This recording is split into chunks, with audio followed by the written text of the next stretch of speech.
Good afternoon. I'm Sheila Brummer with Siouxland Public Media News. President Joe Biden says Democrats should give up restrictive caucuses and move to champion diversity in the order of the presidential primary calendar. His recommendation deals a major blow to Iowa's decades-long status as the state that leads off the process. In a letter to the rulemaking arm of the Democratic National Committee, Biden does not mention specific states that he'd like to see go first.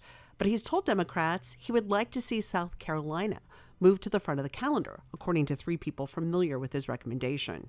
Biden finished fourth in the 2020 Iowa caucuses, but won the South Carolina primary a few weeks later. Biden's list for state contests in 2024 starts with South Carolina on February 5th, followed by New Hampshire and Nevada a week later, Georgia on the 19th, and Michigan on the 26th of February.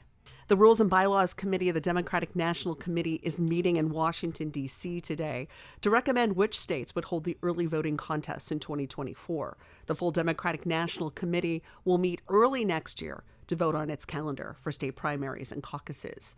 Scott Brennan, the only Iowan on the DNC's Rules and Bylaws Committee, says the DNC had been waiting to hear Biden's preference for months.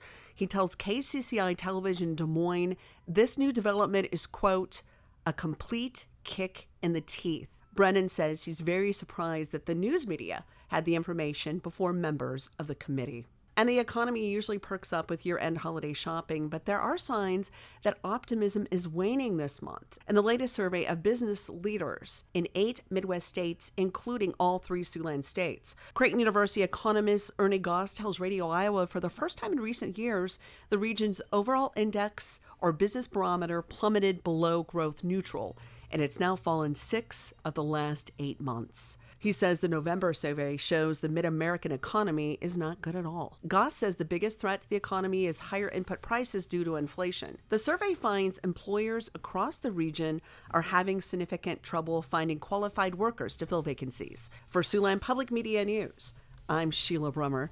Have a fantastic Friday, and thanks for listening.